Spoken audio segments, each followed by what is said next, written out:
nous avons l'immense plaisir de recevoir avec nous un grand architecte, Alain Stafati. La particularité, c'est qu'il est aussi dans le monde de l'enseignement. Il a été fondateur de l'école d'architecture de Nancy, une des écoles partenaires à côté de celle de Marne-la-Vallée. Et il a pu réaliser un nombre très important d'ouvrages et d'architecture très intéressants de par le monde. Je vais essayer de le présenter brièvement. Donc, c'est un architecte et urbaniste. Il s'est illustré par de multiples réalisations et son travail a été récompensé par de nombreux prix. Il est diplômé de l'École nationale supérieure des beaux-arts de Paris et diplômé de l'Institut d'urbanisme de l'Université de Paris. Il a enseigné à l'école d'architecture de Nancy, puis professeur, chef d'atelier à l'école des beaux-arts de Paris jusqu'à 2005. Il a pu créer la revue d'architecture ANC et a fondé l'atelier de recherche d'études d'aménagement AREA.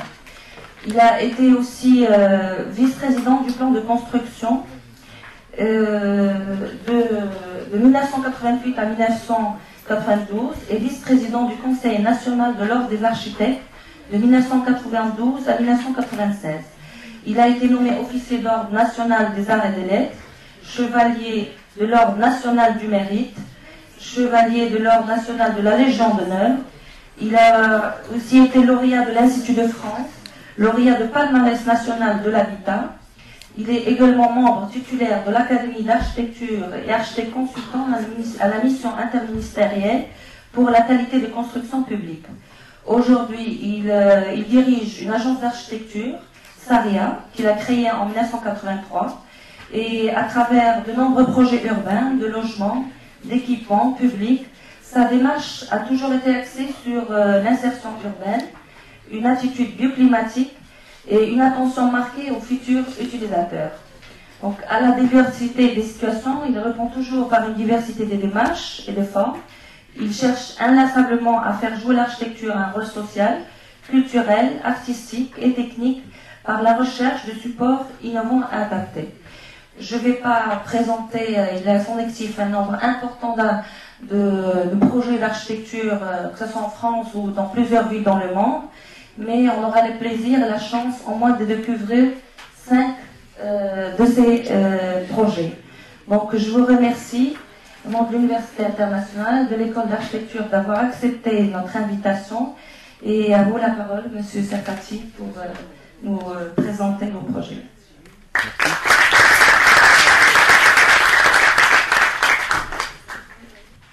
Je vais me livrer à un exercice qui est difficile. Pourquoi il est difficile?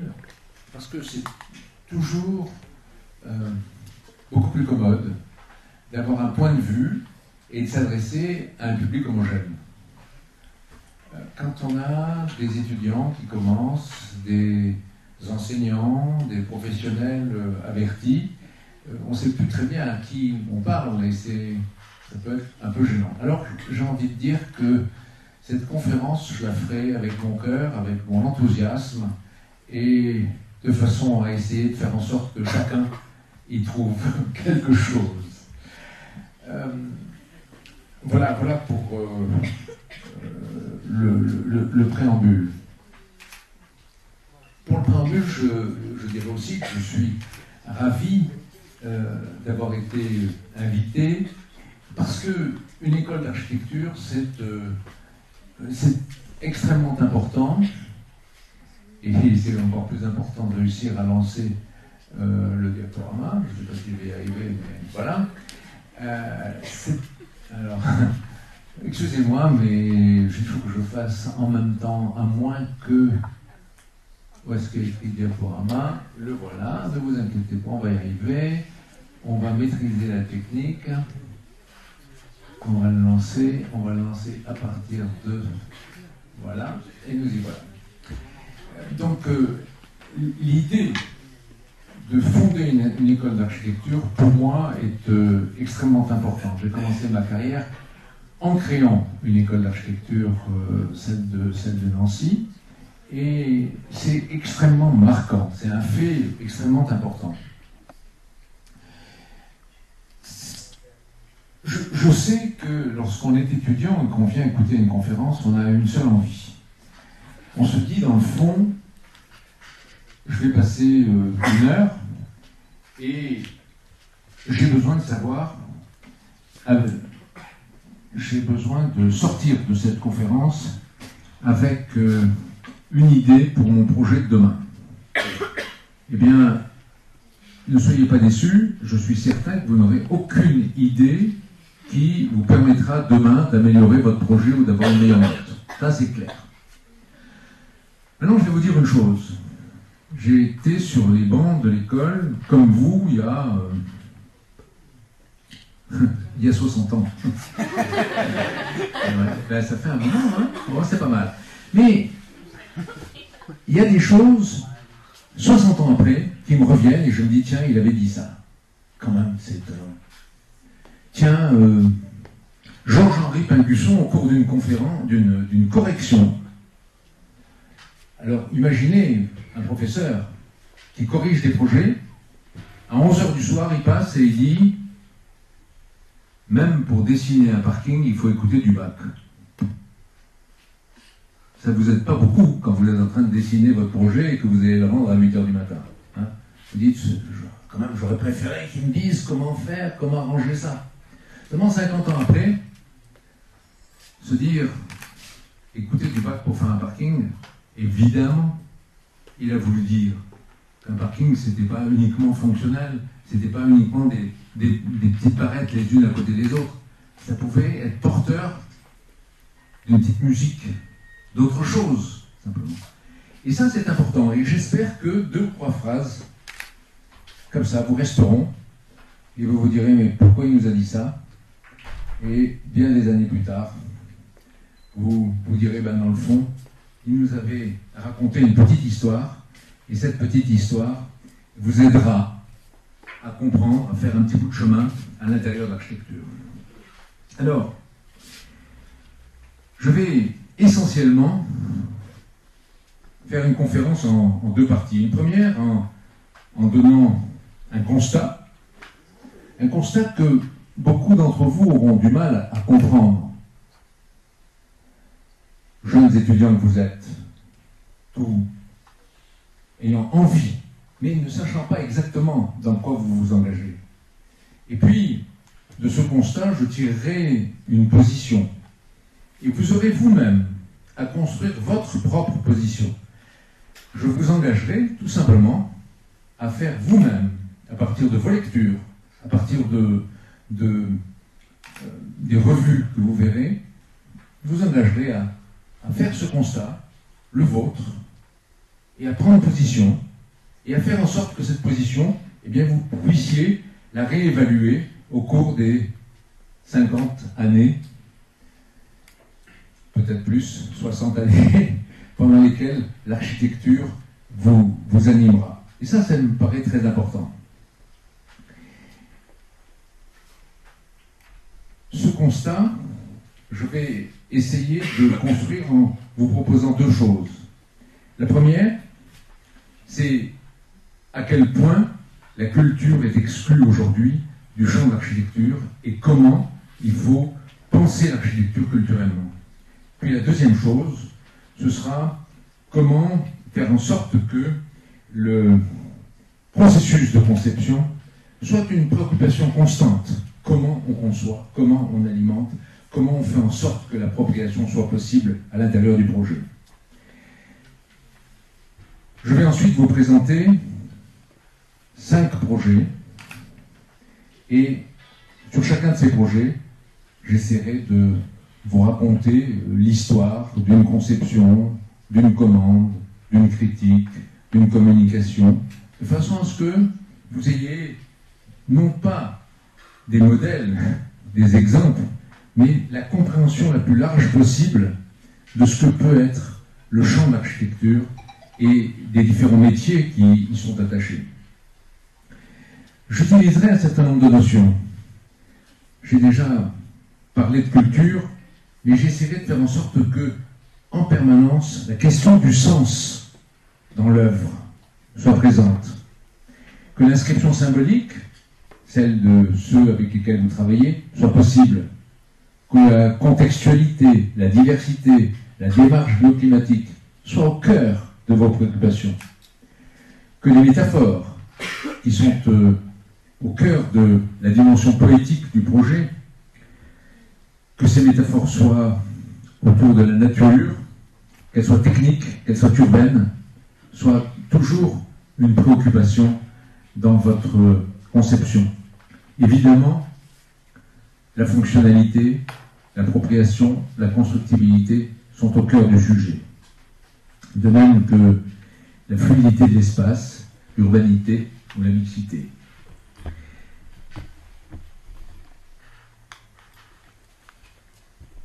Lorsque je suis rentré à l'école des Beaux-Arts, j'étais comme vous. Je n'étais pas fils d'architecte. Bon, il y a peut-être pas mal de fils d'architectes qui sont là, mais j'étais donc pire que vous. Je ne savais pas. J'avais envie. J'avais envie de construire, de dessiner, de proposer des projets. Et on nous faisait dessiner des colonnes doriques. Alors, je ne sais même pas si vous savez ce que c'est qu'une colonne dorique. Ce que sont les ordres, vous savez, bravo. Et c'est très important que vous sachiez. C'est très important parce que c'est la base même de l'architecture, ces colonnes. Le problème, c'est que quand on dessine des colonnes et qu'on voit des murs rideaux se faire à l'extérieur, on se demande pourquoi on dessine des colonnes. Et c'est pas très facile de comprendre. Eh bien,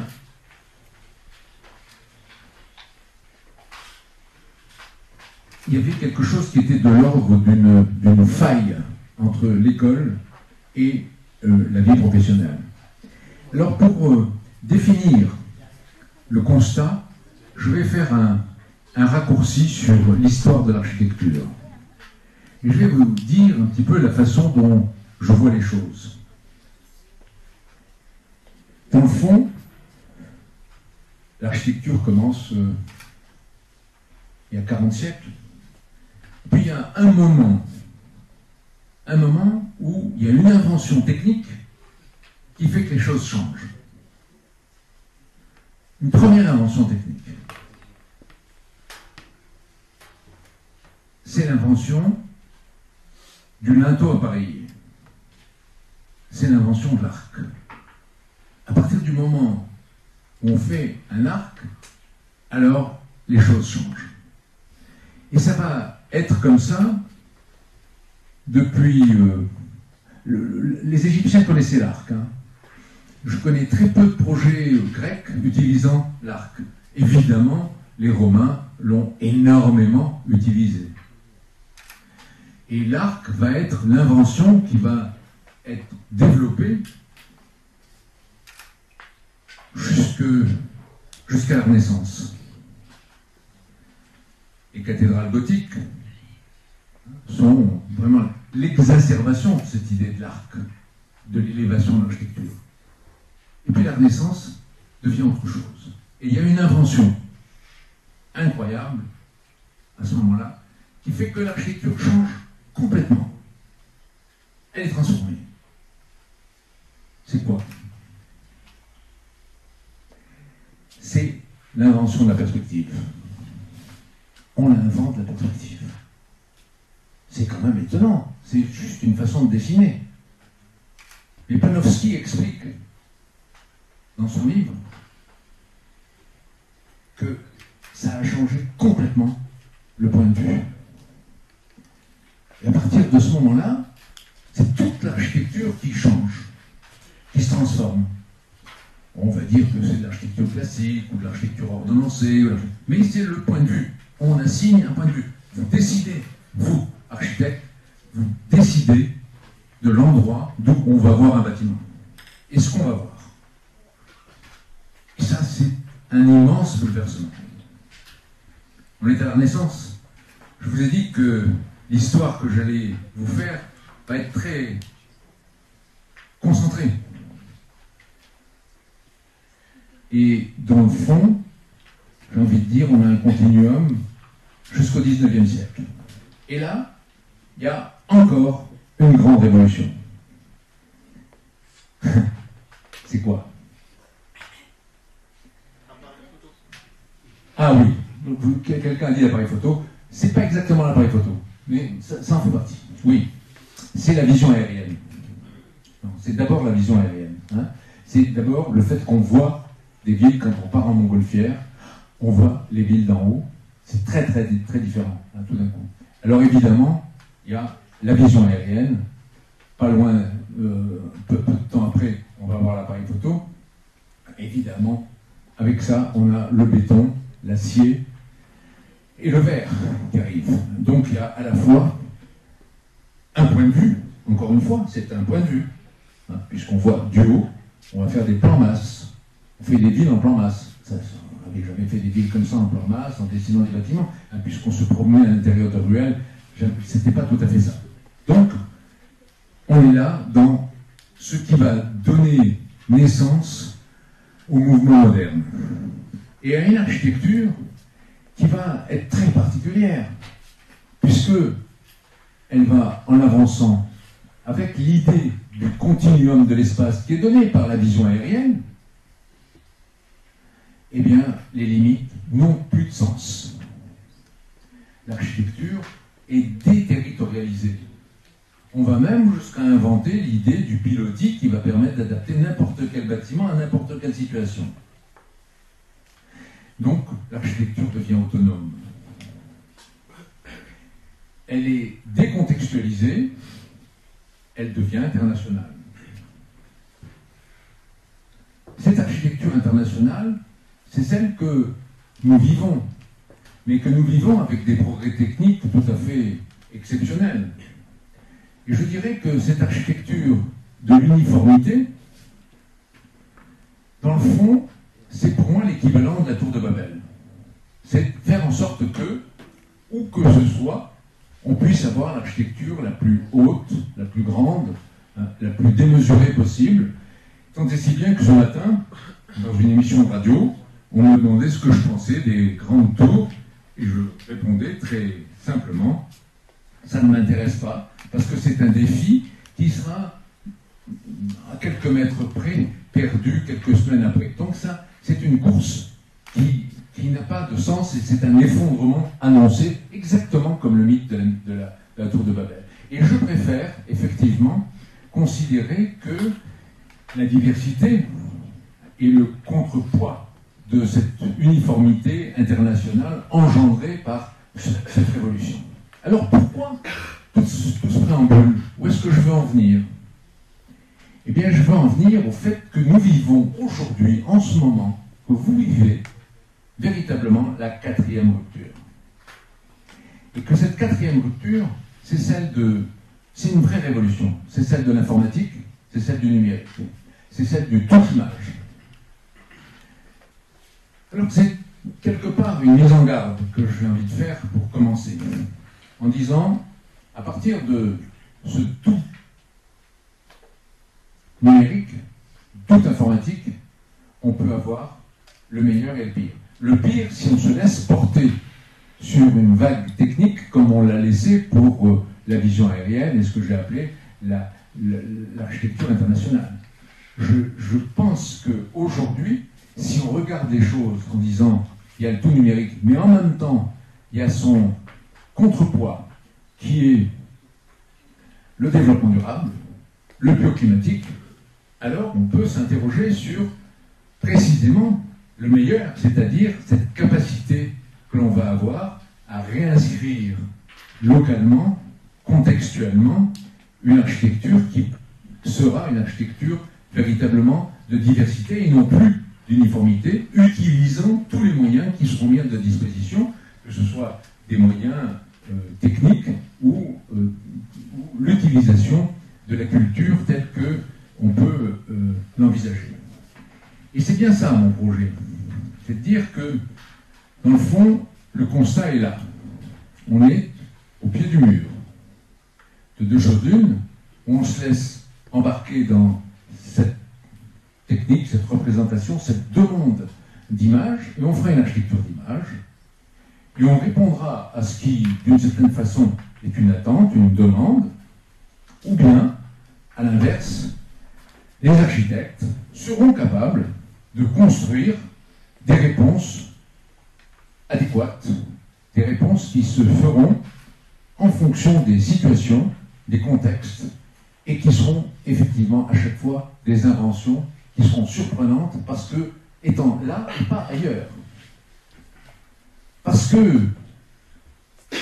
le climat, la lumière de Rabat n'est pas la même que celle de Tanger et n'est pas la même que celle de Paris, et on ne peut pas aujourd'hui parler de développement durable, on ne peut pas parler de bâtiments basse consommation énergétique, on ne peut pas parler de développement durable ou de bioclimatique en oubliant l'essentiel, c'est-à-dire le contexte dans lequel on construit.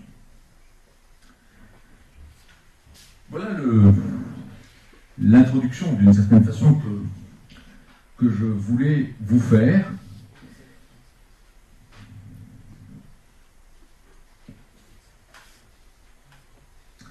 Avant de vous présenter quelques projets, comme je vous l'ai promis et comme j'espère vous l'attendez. Et je regarde mes notes parce qu'il y a certainement beaucoup de choses que je ne vous ai pas dites et je ne voudrais pas partir en me disant que j'ai oublié de leur dire. Vous êtes patient? Si. Et vous avez raison d'être patient, parce que voilà, il y a effectivement une chose, des questions, d'abord. Des questions, la première, c'est, j'ai envie de dire, l'architecture moderne. L'architecture moderne semble refuser une question, qui est la question du sens. C'est quoi le sens? Quel sens ça a? Pourquoi est-ce qu'on fait un projet de cette manière et pas d'une autre? Et puis, on se pose la question des sources et des ressources possibles pour inventer. À partir de quoi on invente? Comment? On est dans un moment qui dure depuis quelques dizaines d'années, moment de la créativité, de la création. Et je pense que c'est la pire des choses. Je pense que la créativité, ça n'existe pas. Et que tous, autant que vous êtes, vous partirez de la culture que vous avez, de votre histoire, et que c'est à partir de cette culture et de cette histoire que vous ferez vos projets. Et puis une dernière question. Comment l'architecture peut-elle être support d'appropriation pour le plus grand nombre? Autrement dit, cette question culturelle n'est pas uniquement une question savante, c'est en même temps une question qui doit traverser le corps social. Donc, qu'est-ce qui travaille le corps social et comment on peut aller chercher des réponses aux différentes pratiques qui sont des pratiques sociales. Donc, vous sentez à quel point je m'élève contre ce qu'on appelle la créativité, et je vais essayer, sur chacun des projets, de dire quelles sont les sources et d'où ils viennent. Et vous me direz après où ils vont. Voilà. Donc le premier projet concerne l'ambassade de France à Pékin. Et vous voyez que je l'ai sous-titré « Sens et culture ». Alors c'est quoi l'ambassade de France à Pékin? C'est un projet de 30 000 m². On a sélectionné 5 équipes. Nous avons rencontré l'ambassadeur pour la première fois et c'est pour moi un grand plaisir d'être retenu parmi les architectes qui vont concourir. Que se passe-t-il dans la première rendez-vous avec l'ambassadeur? Eh bien, l'ambassadeur est extrêmement clair. Il nous dit, vous savez, j'attends de vous que vous me fassiez un immeuble de bureau. C'est quand même décevant. Parce qu'on dit une ambassade, c'est pas qu'un immeuble de bureau. Il va y avoir des services, il va y avoir une résidence, il va y avoir énormément de choses qui constituent l'ambassade. Pas possible que ce soit qu'un immeuble de bureau. Et pourtant, oui. C'est la seule demande, en quelque sorte. Et je vais rencontrer des gens. Et au cours des 8 années pendant lesquelles je vais réaliser ce projet et cette construction, 8 ans, 2 questions vont m'être posées en permanence. Ah, tu fais l'ambassade de France à Pékin. Alors, qu'est-ce que tu connais de la culture chinoise? C'est l'ambassade de France. Ah, oui, bien sûr, c'est l'ambassade de France. Oui, oui. Alors, en quoi ce bâtiment va-t-il représenter la France? Deuxième question. Donc, ces 2 questions, on va me les poser en permanence. En quoi sera-t-il français? Et en quoi contiendra-t-il quelque chose de chinois? Et vous comprenez bien que, venant présenter des projets à Rabat, j'espérais que ces questions auraient un écho sur vous. Surtout quand, je vous dis, le travail est culturel. Donc évidemment, vous êtes immédiatement en droit de me dire, et en quoi ce projet était-il chinois et en quoi était-il français? Ah bon, ben alors on va voir. Alors, sur ce plan de masse, vous voyez l'emprise du projet. Oh là là, ah voilà. Donc le projet est ici, avec un parvis, et puis en fait, il est constitué de 3 bâtiments. Un bâtiment avec le consulat et les services qui sont là, un bâtiment avec la chancellerie et un bâtiment avec la résidence. Vous constatez que le nord est en haut. Vous constatez, en tout cas vous me croyez, puisque je vous dis. Et donc, il y a un axe structurant le projet, qui est un axe nord-sud. Et c'est important. C'est important pourquoi? Eh bien, vous allez voir, parce que lorsque, comme je l'ai fait tout à l'heure, j'insiste sur l'orientation, c'est qu'elle va avoir du sens dans cette présentation.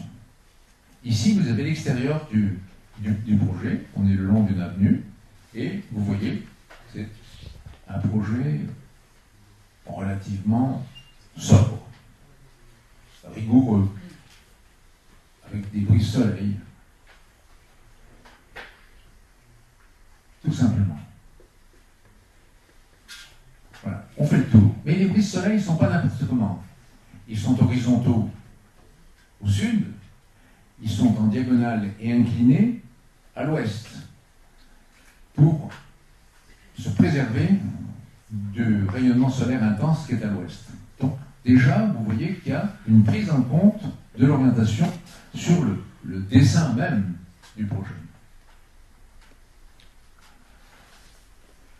Le projet, c'est un socle, et puis un bâtiment au-dessus. Quand je dessine un socle, il y a un petit bâtiment au-dessus, j'ai dans la tête un projet très particulier qui pour moi aurait été emblématique dans ma culture, qui est le projet de l'opéra de Sydney, de Jorn Utzon. Jorn Utzon dessinait l'opéra de Sydney quand j'étais à l'école comme vous. Et je me demandais ce qu'il racontait lorsqu'il parlait des socles et des plateformes et de la façon dont il avait été observé la fabrication des temples mayas. Vous n'avez peut-être pas fait attention, mais tout à l'heure, il y a eu un dessin de nuages comme ça qui était présenté. C'était un dessin de Jorn Utzon. C'est la reproduction du dessin d'Utzon. Et quand il dessine ce petit nuage, eh bien c'est ce nuage qui devient l'opéra de Sydney. Alors, pour ceux qui ne connaissent pas encore l'opéra de Sydney, vous irez sur Internet tout à l'heure et vous verrez que c'est le bâtiment emblématique d'un continent, de l'Australie, mais c'est probablement un des plus beaux bâtiments du XXe siècle. À quoi ça me sert? Jusque-là, pas à grand-chose. Mais en tout cas, ça me sert quand je construis ce socle qui, pour moi, est chinois, au sens où tous les temples chinois sont faits sur des soubassements. gris, en granit, puissant, très simple. Et petit à petit, on va rentrer dans ce bâtiment, on va quitter ce soubassement pour découvrir l'intérieur. Et là, on commence à trouver un intérieur qui prend des formes un petit peu plus rondes. Mais voilà. On ne le voit pas très bien ici, vous les voyez bien. Voilà.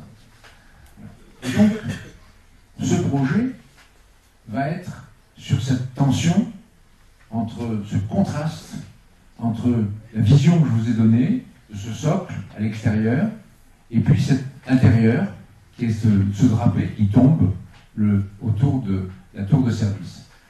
Alors, ce n'est pas uniquement une forme, c'est qu'on est sur une façade nord, que les vents violents, froids et les vents de sable viennent du nord.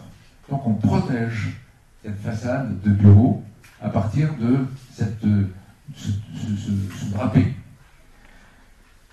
Ensuite, la résidence est en face.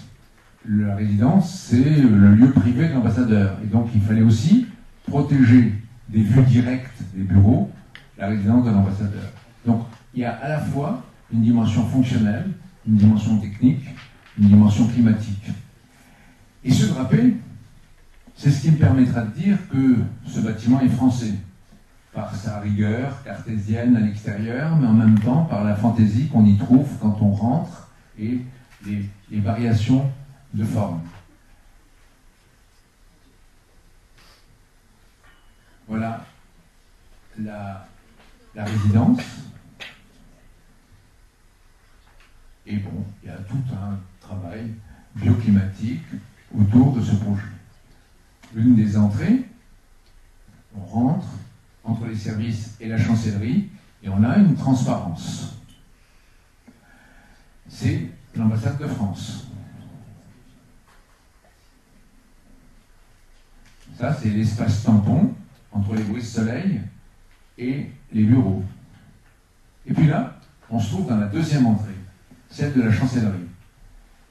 Et, chose plus surprenante, elle est sombre, elle est fermée par toute une série de portes qui constituent une coulisse. On va avoir une porte pour le jardin, une porte pour la galerie, une porte pour les salons de réception, et il y a toutes ces portes persiennées qui constituent, comme ça, ce côté particulièrement chinois. Vous l'avez là, hein, on a vraiment l'impression d'être dans un bâtiment complètement chinois. Ce qui est chinois aussi, c'est le fait que on n'a pas un accès direct. Vous savez, les Chinois ont toute une mythologie autour des mauvais esprits. Eh bien, pour empêcher les mauvais esprits et les détourner, on évite de faire en sorte qu'il y ait une porte dans l'axe. Là, on imagine que les mauvais esprits vont se perdre dans le dédale des portes qu'ils vont trouver en face. Voilà. Donc, il y a ce côté coulisse. Et puis, un patio intérieur,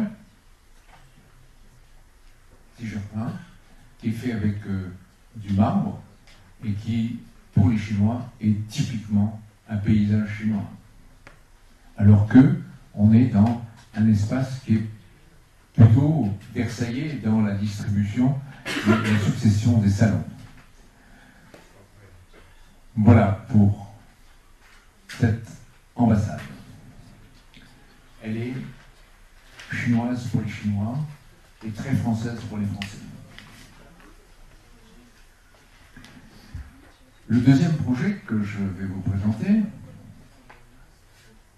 c'est le projet d'une salle plurifonctionnelle. Ça veut dire quoi?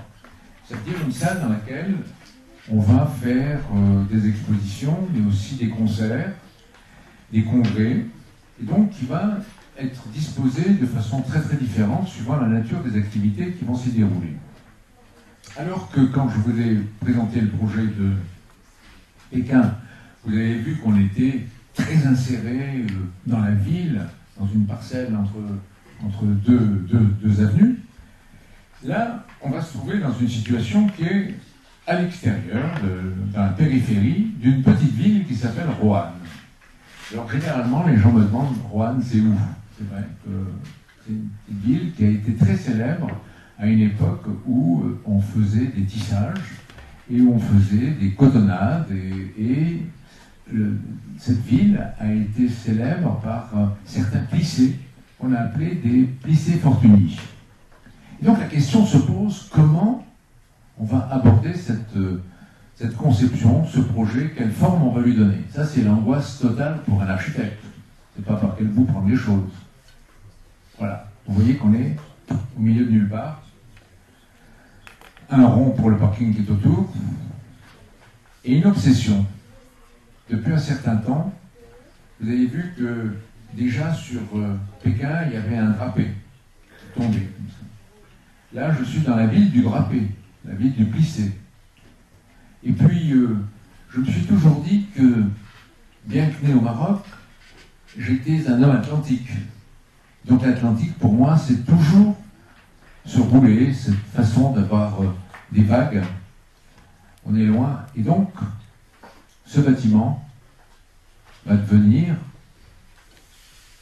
ce que vous voyez là, c'est-à-dire une plateforme sur laquelle on va avoir différentes possibilités de répartir des gradins. Et donc sa plurifonctionnalité est là, mais en même temps, son côté, comment dirais-je, drapé, on va l'avoir avec cet aluminium qui va constituer l'enveloppe de ce bâtiment. Quand je l'ai dessiné, ce côté animal, pour moi, était une sorte de caméléon. Et le maire, lorsqu'il a vu les dessins, m'a dit deux choses. La première, tiens, je vais retenir votre projet parce que pour moi, ce sera mon scarabée d'or. Et puis il s'est retourné, il a vu les dessins, il m'a dit, est-ce que vous serez capable de réaliser vos dessins? Et là se pose une question. Est-ce que on ne peut concevoir que ce que l'on sait dessiner? Ou est-ce qu'on peut dessiner et se donner les moyens de construire ce que l'on a dessiné? Si, à l'époque gothique, on se posait la question de savoir si on pouvait dessiner les cathédrales, on ne les aurait jamais construites, puisque le dessin n'existait pas. On faisait des petits bouts de maquettes. Donc le dessin, en l'occurrence, n'est pas un simple outil comment dirais-je, de conception. La conception passe d'abord par la tête. Le dessin, c'est ce qui va permettre de l'exprimer, de le communiquer, de vendre un projet, de dire au maire, vous voyez, ça vous plaît, eh bien on va le construire et ça sera encore mieux. Et effectivement, à l'arrivée, c'était mieux que les dessins du début. Alors on dit Roanne. Eh bien, maintenant, Roanne, c'est une grande table, 3 gros, et puis ce bâtiment que beaucoup de gens vont voir, y compris pendant le week-end, pour se promener autour, en pensant qu'il y a toujours une manifestation qui s'y déroule.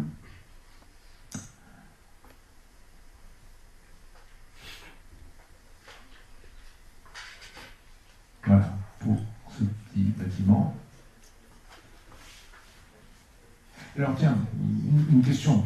Oui, vous avez raison de me poser la question. Pourquoi les sièges sont de couleurs différentes? C'est ça?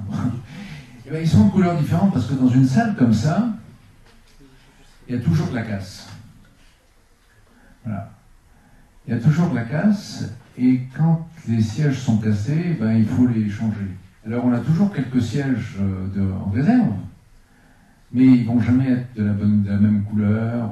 Et donc, j'ai choisi ce panachage pour être sûr que, quoi qu'il arrive, on aura toujours un siège qui tombera comment dire, on ne se posera jamais la question de savoir si c'est homogène. Voilà, ça sera toujours hétérogène. Et puis la deuxième chose, c'est que si la salle est à moitié vide, on ne s'en rend pas trop compte parce qu'il y a ce jeu de couleurs Et finalement, voilà. Voilà. Donc ce sont des idées comme ça qui font que, après tout, il y a une salle. Non, ne me demandez pas si j'en avais déjà vu une comme ça, j'en avais jamais vu comme ça. Non, ben, c'est comme ça. Mais vous pouvez le faire. Ça peut être pas mal. Voilà. Mais oui. Voilà. Et donc là, on va passer à un troisième projet. On va passer à un projet qui est un projet de logement. Alors, autant quand il s'agit d'un bâtiment, on peut dire qu'il est emblématique, c'est l'ambassade de France à Pékin, c'est une salle plurifonctionnelle, le Scarabée à Roanne. Pourquoi ces logements sont importants pour moi? Eh bien,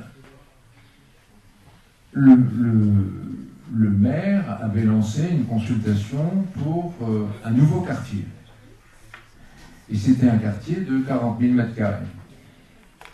Et c'était très simple, un quartier de 40 000 m², bon, on pouvait faire un arc de triomphe ou un bâtiment. Alors, chose encore plus étonnante, c'était 40 000 m² de bureaux. 40 000 m² de bureaux. Or, on était au milieu des années 90, c'est-à-dire en plein moment où allait arriver la crise des bureaux à Paris. Et je me suis dit, jamais ils trouveront quelqu'un pour faire 40 000 m² de bureau en un seul morceau. Donc j'ai eu l'idée de faire un projet qui se divisait en une douzaine de petits projets. Des petites barres, toutes petites barres. Et moi j'étais content de mon projet. Donc on l'a envoyé, et puis je suis allé présenter le projet. Alors j'ai expliqué pourquoi ce projet était découpé, comment est-ce qu'on percevrait. Et le soir, le maire m'a téléphoné en me disant, écoutez, je vais vous dire une chose. Quand je suis rentré dans la salle et que j'ai vu toutes les maquettes ce matin, je me suis dit, il y a une chose qui est sûre, c'est que ça ne sera pas ce projet-là. Et puis après que je vous ai entendu expliquer le projet, je me suis dit, il y a une chose qui est sûre, c'est que ce sera ce projet-là. C'est dire l'écart qu'il y a entre la perception qu'on peut avoir d'une maquette et la manière dont on peut expliquer un projet, le faire partager, rentrer, le communiquer. Et ça, c'est une expérience extrêmement importante, d'autant plus importante qu'aujourd'hui, on ne présente plus les projets, en tout cas en France, ils restent anonymes, et que c'est une amputation incroyable, et que je pense que une des choses importantes dans le travail de l'architecte, c'est de considérer que une maquette c'est bien, un dessin c'est bien, mais que la réalité doit contenir beaucoup plus que simplement la maquette. Sans ça, c'est pas la peine. C'est ça, on fait une simple, ce qu'on appelle une erreur d'échelle. On a agrandi la maquette, et puis on n'a rien d'autre à raconter. Alors, une fois que j'ai dit ça, il n'y a plus qu'à faire la démonstration de ce que la diversité dont j'ai parlé, on allait l'apercevoir. Voilà. Est-ce que, en voyant la rue principale qu'on descend, on voit ces bâtiments qui l'abordent, et on a vraiment l'impression que c'est une continuité. Alors même, ce que je viens de vous montrer, c'est une rue. Ah là là, qu'est-ce que je trouve ma petite souris, voilà. C'est cette rue-ci. Or, sur la rue, on a 1, 2, 3, 4 bâtiments complètement séparés par des rues, mais on a cette impression de continuité, cette impression d'urbanité. Et donc, une fois encore, il y a un projet qui est un projet de diversité. Toutes les façades sont différentes. Elles sont différentes sur chacun des immeubles, elles sont différentes sur les orientations, et elles sont posées sur un socle. Vous voyez que c'est un sujet qui est récurrent. Après avoir eu le socle de l'ambassade, il y a aussi le socle de Roanne, et puis on retrouve le socle ici. Je le découvre. Je n'avais pas pensé. Mais voilà. Voilà. Vous voyez une rue, mais cette rue, elle est constituée, il y a à la fois continuité et discontinuité. Et diversité des financements, diversité des types de bâtiments. c'est dire à quel point aujourd'hui c'est un quartier qui vit très très bien et dans lequel il y a même des restaurants chinois. Avec une petite rue commerçante. Voilà. Une rue qui relie un ensemble de maisons individuelles avec des logements collectifs. Et là, des logements sociaux, au premier plan. Et une toute petite histoire, c'est que j'y étais le jour où des gens sont arrivés en disant « je cherche l'immeuble du logement français, on nous a attribué un logement social ». On lui a dit c'est ici, il a dit non, vous vous trompez, c'est pas cet immeuble-là, c'est pas du logement social. Bah si, c'est du logement social, voilà. Et voilà. Ça, c'est un travail sur à la fois la diversité et l'urbanité, c'est-à-dire faire en sorte que, en fonction de la situation, dans un plan d'ensemble, eh bien, on puisse avoir des angles, des balcons, des traitements différents suivant la situation.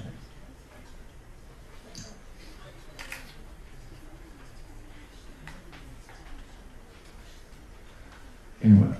Alors, là, c'est un petit cadeau. Un petit cadeau parce que, vous avez vu au début, il y a 5 projets plus 3. Il y a plutôt 5 réalisations plus 3 projets. Alors ce projet-là, c'est un projet auquel je tiens beaucoup, mais que je réaliserai un jour.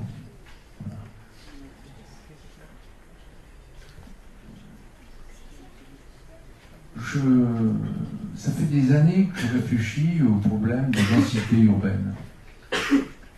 Et je pense que, en gros, la densité optimale, on l'obtient autour d'un rez-de-chaussée plus 4 niveaux, 5 niveaux. On n'a pas besoin d'aller beaucoup plus loin pour obtenir un coefficient d'occupation du sol de 4, 5.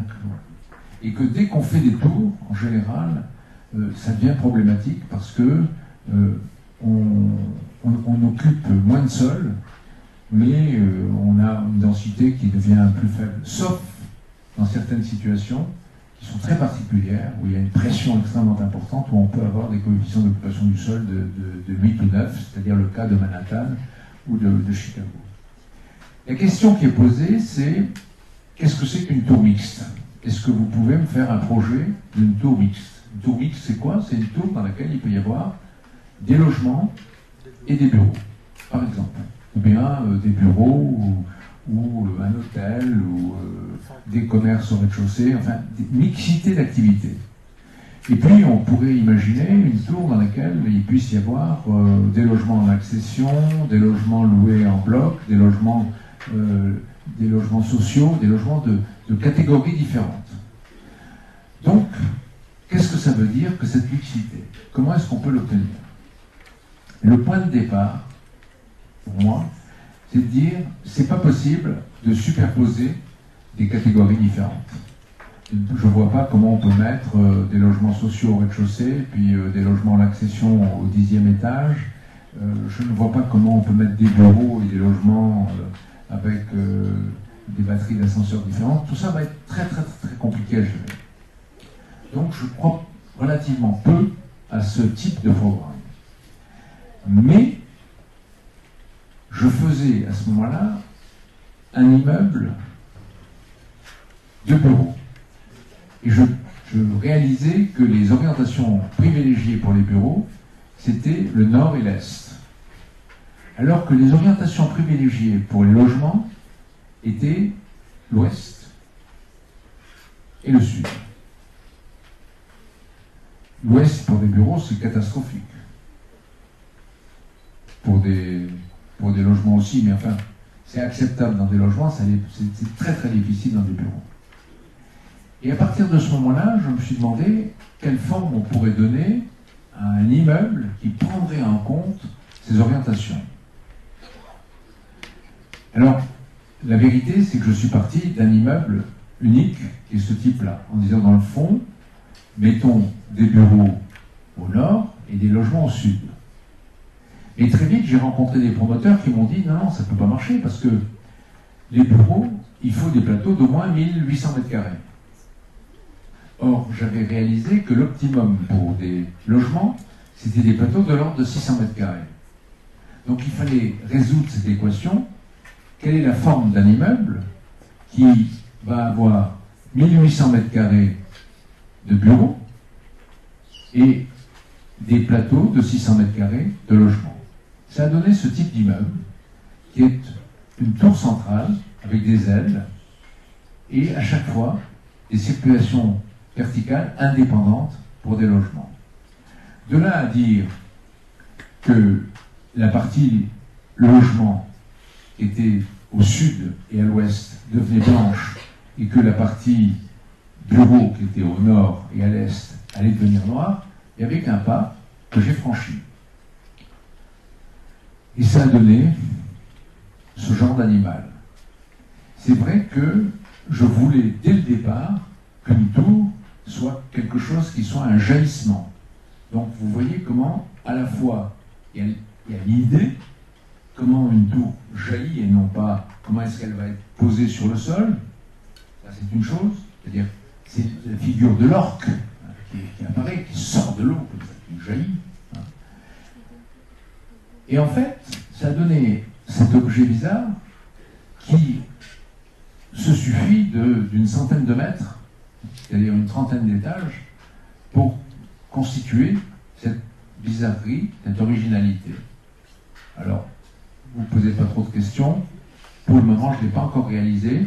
Mais évidemment, comme mon fantasme, c'était de trouver une place à Sydney, en face de l'opéra de Björn Hudson, eh bien, le concours suivant, c'était un concours à Sydney.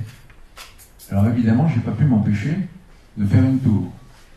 Et celle-là, curieusement, voilà ce qui m'est arrivé. Ce terrain est ici, en violet, avec ses deux ailes. Ça, c'est exactement le dessin du concours.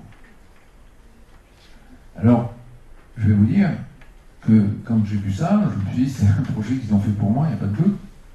Et je leur ai fait cette proposition. Et ils se sont demandé, voilà, je leur ai fait ça, je leur ai fait ce magnifique projet, ils n'ont pas encore aimé. Bon, tant pis pour eux, hein, mais ça sera pour le coup d'après. La tour qui est à côté est une tour de logement qui est faite par Green Shoe. Voilà. Bon. Voilà, c'était juste pour vous montrer que, y compris un projet de tour, il ne sort pas complètement d'un chapeau. Il est complètement attaché à une situation. Alors évidemment, excusez-moi, à Sydney, comme on est dans l'hémisphère sud, j'ai inversé les choses quand même, évidemment. J'avais pris un contrôle, puisqu'il y a quelqu'un qui m'a fait une remarque en me disant où est le nord. Voilà. Allez, on avance. Ils ont faim, là? Non, pas encore. Voilà. Ça va encore? Vous allez accepter que je vous en donne un ou deux?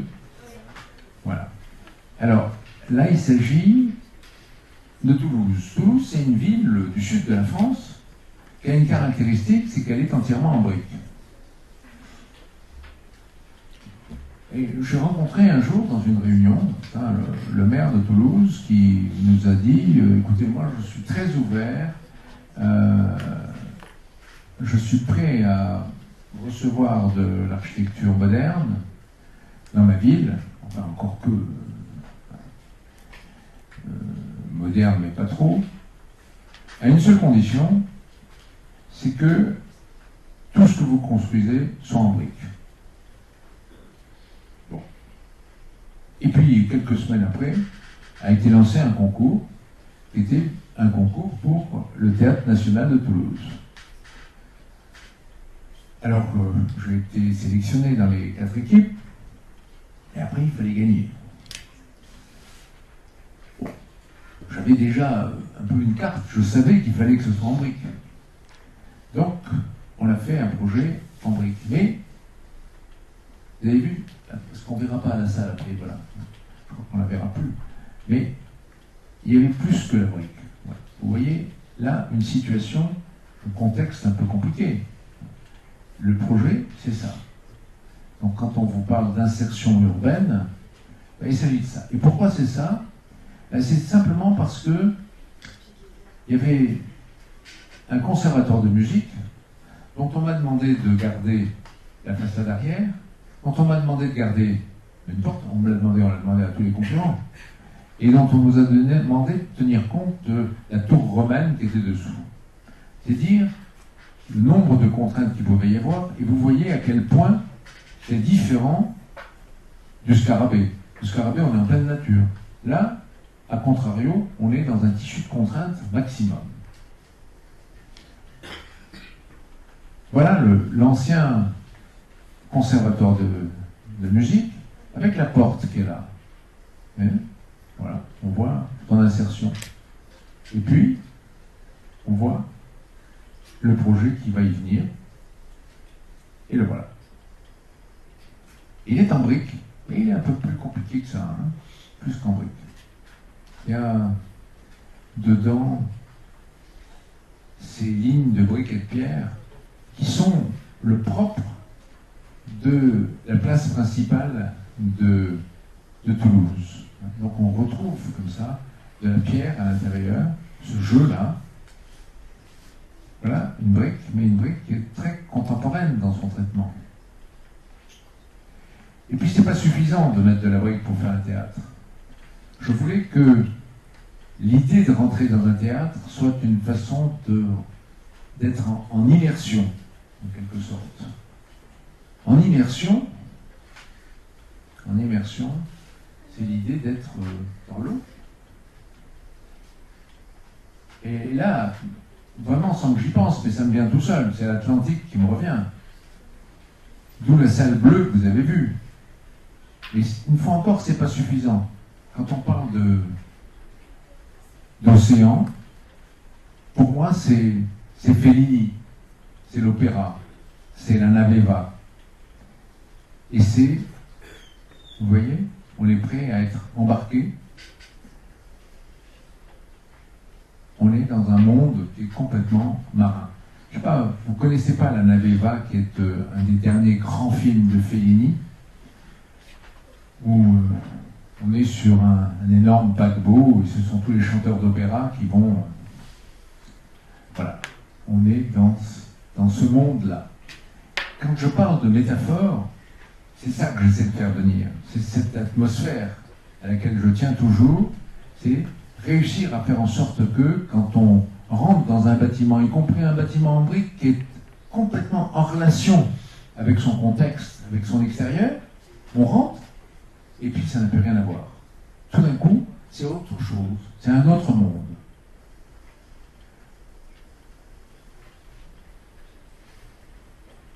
Tout à l'heure, on me posait la question sur les Oudéas. On me disait, ah tiens, vous aimez les Oudéas, vous aimez les petites rues, c'est charmant, n'est-ce pas? Mais non, j'en ai rien à faire des petites rues. C'est pas les petites rues des Oudéas qui m'intéressent. Ce qui m'intéresse, c'est le contraste. C'est le fait que quand on est à l'extérieur, on n'imagine pas une seconde ce qu'on va découvrir. On passe la porte, on fait quelques pas, et là, on est dans un monde qui n'a rien à voir avec ce qu'on vient de voir. On avance un peu plus, et on est sur une plateforme, et là, on est dans l'océan. Ce sont ces séquences-là qui sont importantes et qui vont nourrir l'imaginaire de l'architecte. C'est ce monde-là qui fait qu'à chaque fois, le projet aura une dimension métaphorique, c'est vrai, mais en même temps, je dirais atmosphérique, au sens où il y a quelque chose de singulier. Cette singularité, ça n'a rien à voir avec une quelconque créativité, ça a à voir avec le monde et la culture qu'on se fabrique au fil du temps. Alors il faut quelques semaines pour y arriver, mais quand on y arrive, c'est pas désagréable. En tout cas, je suis pas mécontent d'avoir fait ce théâtre. Même si vous pouvez m'en ficher, c'est pas grave. Mais vous inquiétez pas. Non, non.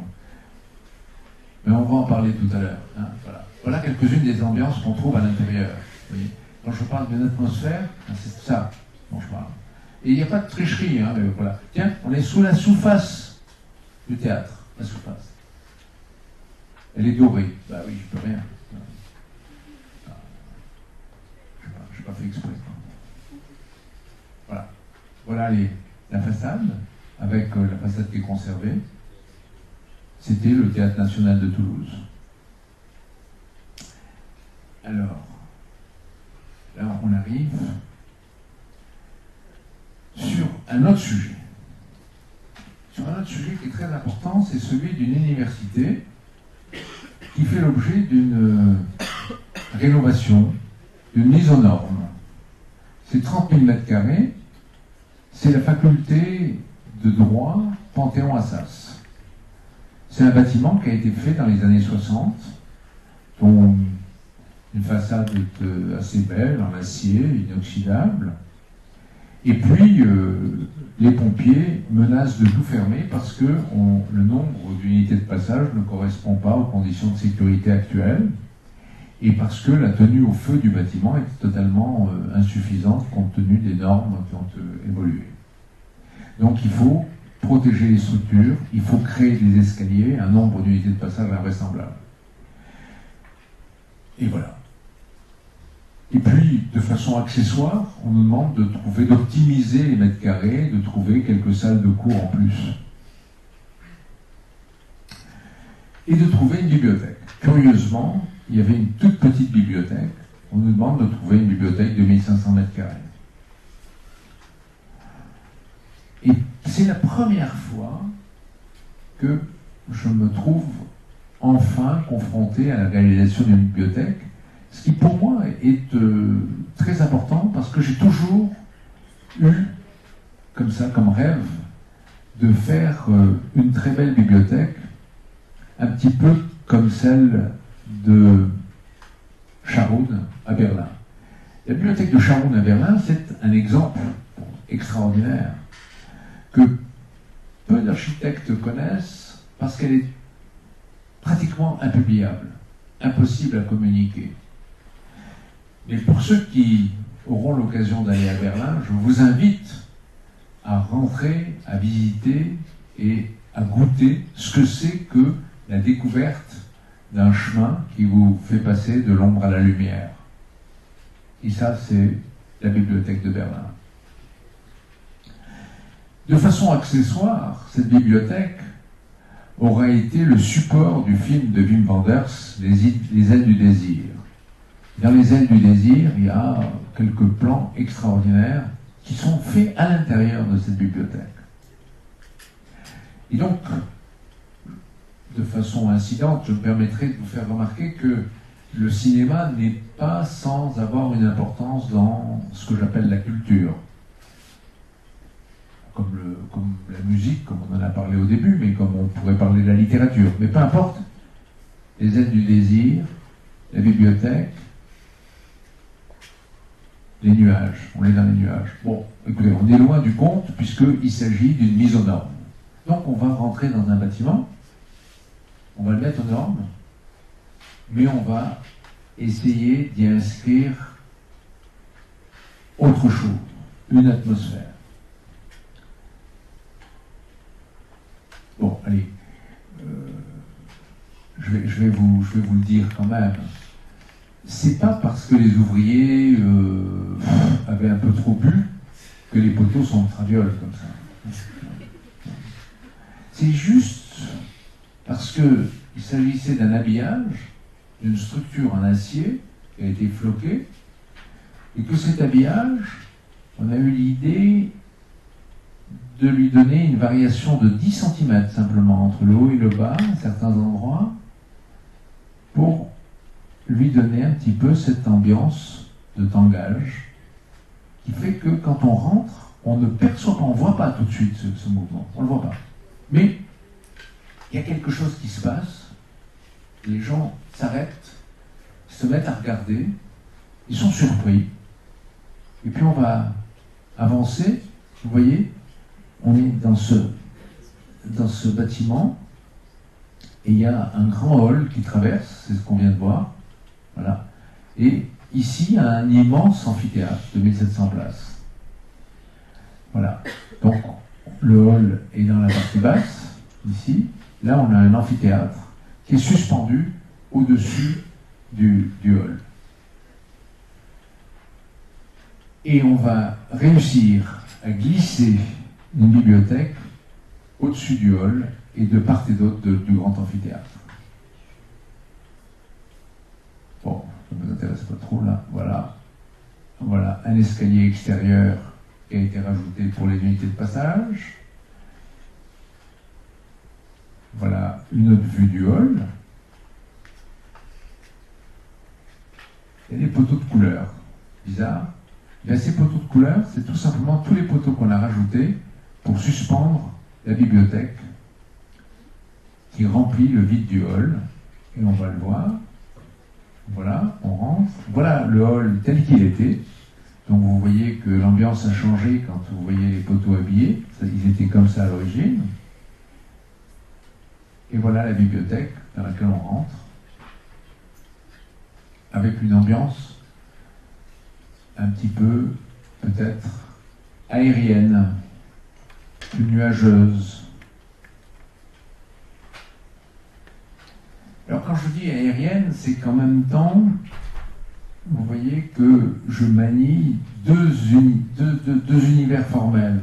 L'un qui est autour du ciel, de ce que ça peut apporter quand on choisit des formes, des matériaux, des couleurs, et autour des océans, quand vous m'entendez parler, comme on l'a fait tout à l'heure, des ports, comment dirais-je, de la marée, des vagues. Et voilà. Et puis, je vais terminer en vous racontant une petite histoire. L'histoire, c'est celle d'un projet qui est un musée d'espace à Shanghai. Il s'agit une fois encore de faire un musée qui fait 30 000 mètres carrés et qui va être là pour susciter des vocations. Faire en sorte que les gens qui vont venir, les jeunes, les élèves, les étudiants, aient envie de devenir des astrophysiciens. Donc on va leur raconter l'histoire de l'espace. Et on me demande de faire un projet. Et il a fallu que je me raconte une histoire. Et dans le fond, quand on regarde ce qui se passe et la manière, les différentes découvertes que l'on fait de l'espace aujourd'hui, on se rend compte que c'est d'une violence extraordinaire.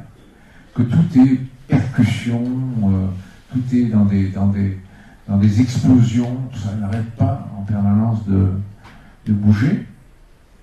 Moi, j'ai voulu raconter une histoire curieuse, qui est une histoire d'une rencontre entre un satellite et une météorite. Et je me suis dit, mais qu'est-ce qu'ils vont faire, ces deux-là? Et ben, ils vont faire mon projet. Voilà, tout simplement. Alors, je vais vous dire une chose. Comment on fait un projet comme ça? On dit, tiens, c'est marrant, il faut que ça percute. Et ce qui est assez rigolo, c'est la façon dont les astrophysiciens racontent aujourd'hui l'espace. Ils vous disent, l'espace, c'est quelque chose comme ça. C'est ça. Et puis, tous les jours, ça se déploie un peu. Tous les jours, ça bouge. On ne sait jamais dans quel sens, on ne sait jamais comment, mais tous les jours, il y a des choses qui se passent. Donc, cette idée de l'enveloppe et du déploiement, quelque chose d'important. Alors, comme j'avais en gros 3 semaines pour faire un projet, j'ai pas eu beaucoup de temps. Je me suis dit, je vais percuter 2 de mes propres projets. Je vais prendre Roanne, avec ses vagues, et je vais prendre un projet que je ne vous ai pas présenté, qui est le palais de justice de Perpignan, dans lequel j'ai des plis, ça, des grands plis. Et on a enveloppé 2 fois le plan, une fois avec des plis, une fois avec le plissé de Roanne, et on les a percutés. Alors là, l'outil informatique, c'était formidable, parce que, effectivement, SketchUp nous a permis d'arrêter à un moment donné et de dire, ça y est, on sait le faire. On l'a. Donc, c'est pas SketchUp qui a fait le projet, c'est l'histoire qui a fait le projet. C'est très important. Et dans le fond, si je n'avais qu'une seule chose à dire, ce serait celle-là. Mais comme elle ne me suffisait pas, j'ai rajouté à ce projet une autre dimension, qui est une dimension culturelle. C'est un projet pour Shanghai. Donc j'ai voulu, cette fois, qu'il soit franchement chinois. Et donc j'ai dit aux Chinois, ben, on va faire un projet vraiment plus bizarre. Je crains qu'on ne vous le donne pas, mais pourtant on devrait le retrouver. Voilà. Donc c'est un projet sur lequel il y a un axe qui est un axe nord-sud. C'est-à-dire que, autant en Occident, l'axe privilégié est un axe est-ouest. Et je constate que l'axe est-ouest est important dans la civilisation musulmane. Donc, hein, on va vers la Mecque. Bon. L'axe est-ouest dans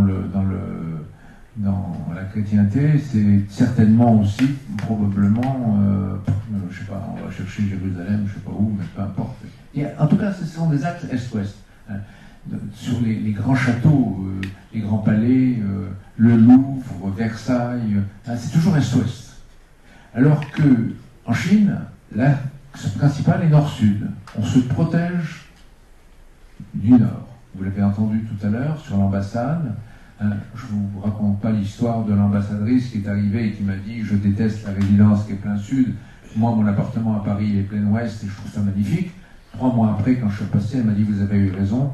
Je suis bien mieux au sud parce que qu'est-ce que j'aurais souffert si ça avait été à l'ouest ?» Mais il a fallu qu'elle y vive pendant quelques mois pour comprendre que l'orientation était importante.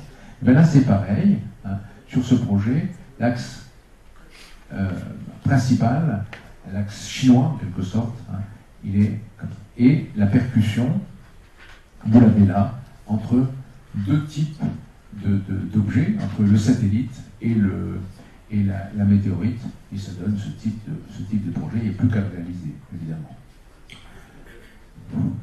Voilà. Alors, je vais vous raconter une dernière histoire. Quand je montre ça, on me dit, tiens, ça ressemble à un projet de Frank Gehry. Bon.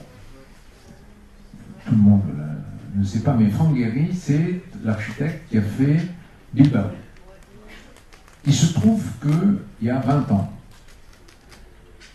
j'étais dans un jury quand Frank Gehry est venu présenter un projet. 25 ans. Et Frank Gehry, c'était à Nîmes, a présenté un projet dans lequel il essayait de mettre en relation la maison carrée de Nîmes, c'est-à-dire un temple romain, avec une tour octogonale, avec un portique de théâtre, et il essayait de les mettre les uns dans les autres pour obtenir ce qu'il était en train de faire. Il voulait que toute cette culture fasse son projet. Ça rentre les uns dans les autres. Et puis, c'était compliqué parce qu'on n'avait pas d'outils pour le faire à l'époque. On ne savait pas trop comment faire. Quelques années après, il a fait Bilbao, grâce à Katia, qui est le logiciel qui était utilisé par Dassault Aviation. Et quand j'ai fait ce projet, je n'y ai pas pensé, mais en réalité, j'ai compris pourquoi il y avait du Gehry dedans. C'est pas parce que j'ai voulu imiter Gehry, mais c'est simplement parce que c'est la même procédure, qui était de faire rentrer des cultures différentes à l'intérieur d'un même projet et faire en sorte qu'elles se rencontrent et qu'elles se racontent une histoire d'amour.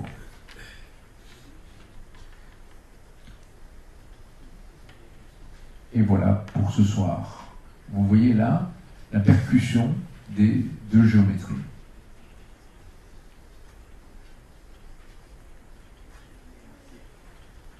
Et bien voilà, je suis à votre disposition pour répondre à vos questions.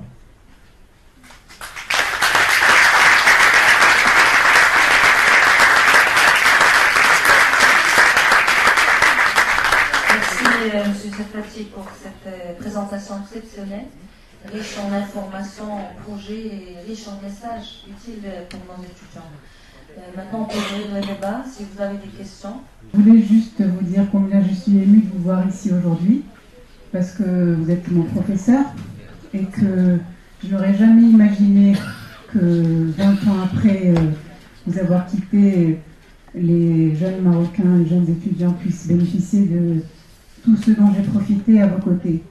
Et je vous remercie de ce moment que vous avez offert parce que je me sens rajeunie de 20 ans. J'adore vos histoires, j'adore vos métaphores et tout ce que je peux vous dire, c'est qu'elles m'ont vraiment manqué. Vraiment. Et je vous remercie d'être là.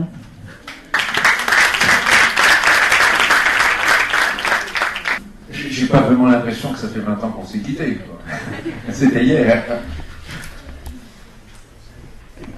En tout cas, vous avez été bon prof parce qu'on a des professeurs de notre école qui étaient vos étudiants. La mienne maintenant, les directrices, donc vous avez eu des apports positifs.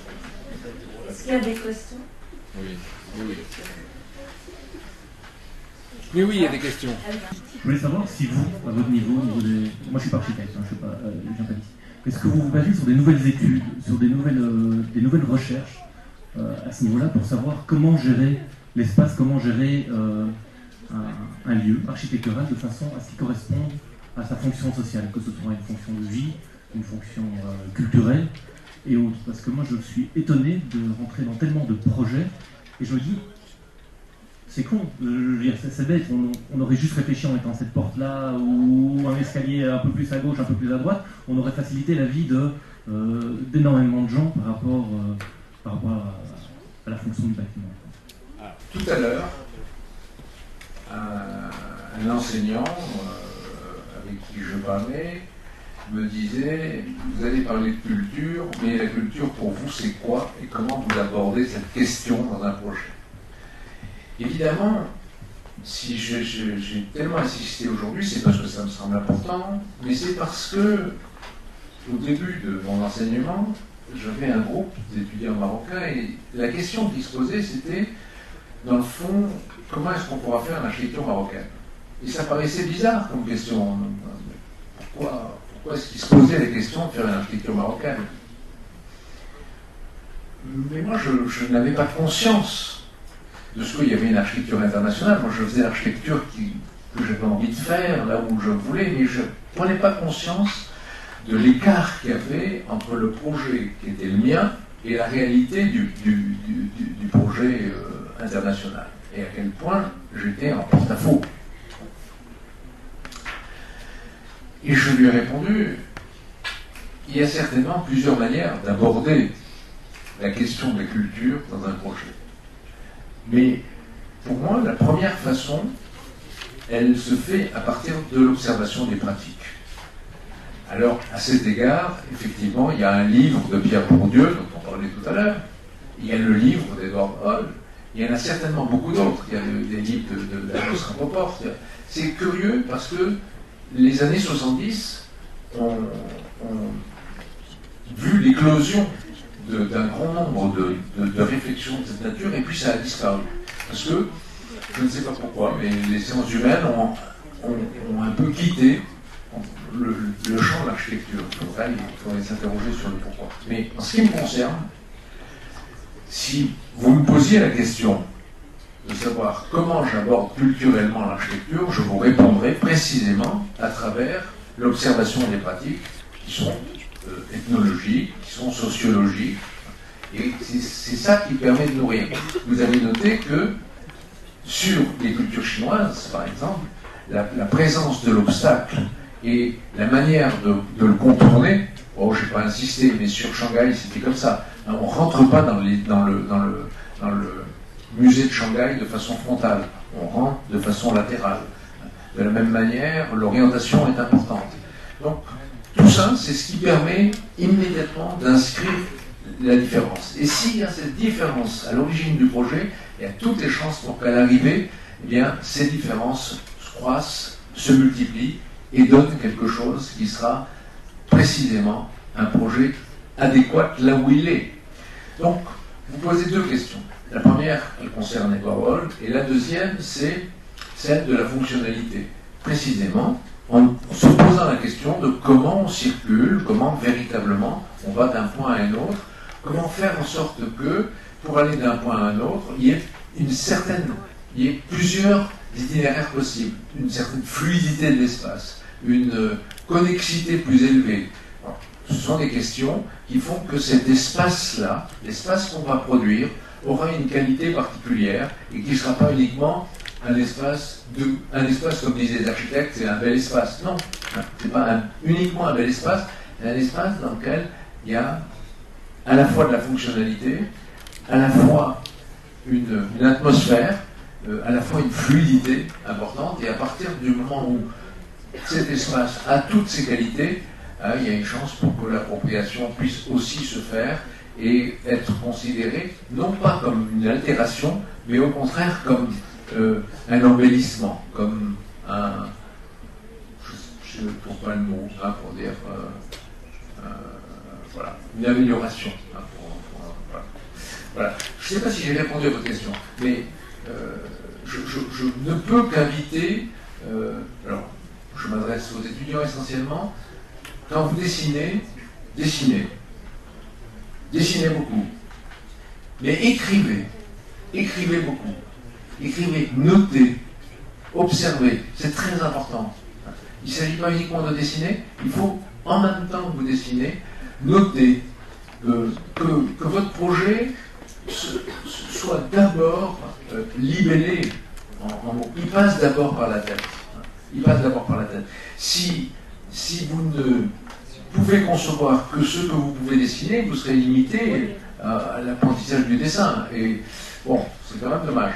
Donc il faut que vous alliez toujours le plus loin possible à l'intérieur de votre tête, et après, vous fabriquez vos outils en matière de dessin, mais vos outils en matière de construction, pour arriver à vos fins. Bon, c'est vrai que après la maîtrise de l'économie, la maîtrise des fonctionnalités, ce sont des choses qui arrivent avec le temps. Mais tout de suite, il faut réussir à faire une chose, c'est rêver d'abord votre projet.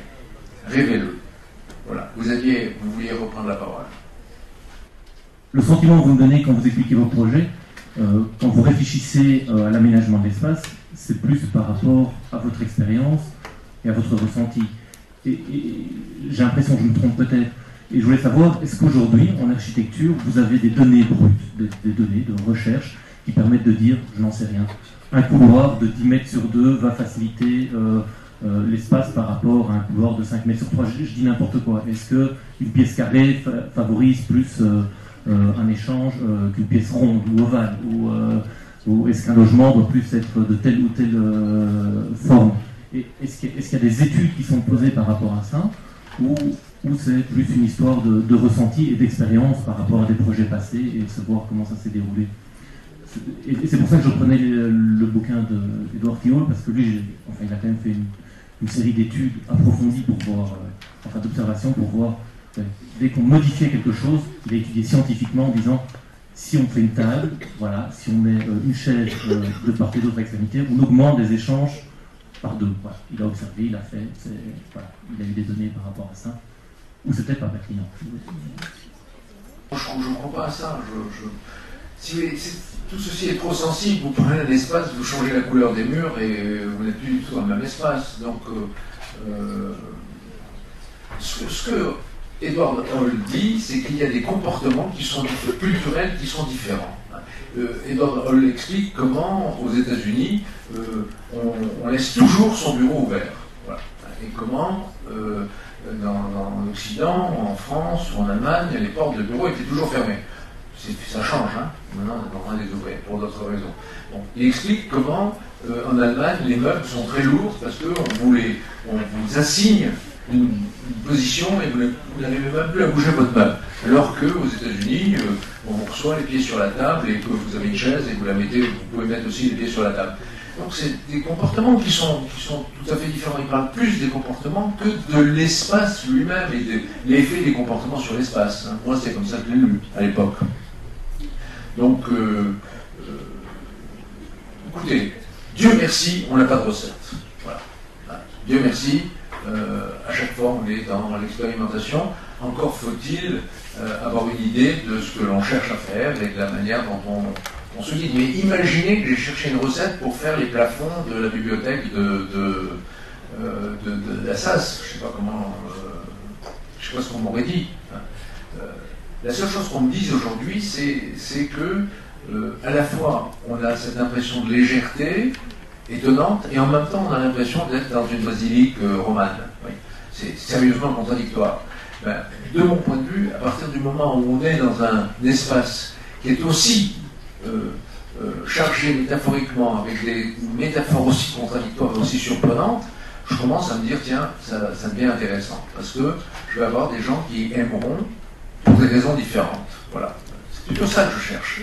Je ne cherche pas quelque chose qui soit un standard et puisse convenir à tout le monde. Je ne cherche pas une recette. Mais quand je cherche une atmosphère, je sais pourquoi mes murs sont noirs, pourquoi... vous voyez, si j'avais cette salle à faire, je sais que l'architecte est là, non, il est parti, non, il est là, ouais. On peut se poser la question de savoir pourquoi la couleur du bois est différente sur les murs et sur le sol, pourquoi les meubles sont plus clairs. Est-ce qu'il fallait que l'ensemble soit d'une même couleur, que ce soit plus léger, ou au contraire, on avait envie que ce soit plus solide? Je ne sais pas, hein, mais il faut dire quelle ambiance on veut donner quand on rentre dans une salle. Voilà. Et bien, si on sait l'ambiance qu'on veut donner, on a une chance de pouvoir conduire le projet. Une question? Oui, ce que je voulais demander, c'est à propos du doré qu'on retrouve un peu fréquemment sur vos œuvres. Alors je voulais savoir un peu, le choix revient à quoi? Écoutez, il y a les réponses honnêtes et les réponses malhonnêtes. Alors je vais essayer d'abord d'être honnête. La première fois que j'ai utilisé du doré, c'était dans une école, dans une ville nouvelle. Et j'ai recouvert un mur avec des petites plaquettes d'aluminium doré. Des petits ronds, vous voyez, comme ça. Un petit peu comme des décors berbères. C'est formidable. Bon. Et alors j'avais une façade qui était comme ça, entièrement papillotante. Ça avait un côté ironique, provocateur. C'était une manière de faire rentrer... Vous savez, on était à l'époque du pop art. Le pop art a fait que tout d'un coup, chez moi, jamais on aurait rentré un cendrier avec une publicité dessus, ou jamais ma mère n'aurait accepté ça, ou une bouteille sur la table comme ça. Puis le pop art, tout d'un coup, on s'est mis à faire rentrer des choses, les Campbell de Warhol. Donc c'était plus une référence à Warhol, une façon de faire rentrer, de mettre en rapport l'architecture d'une école avec l'architecture des centres commerciaux, avec casser ça.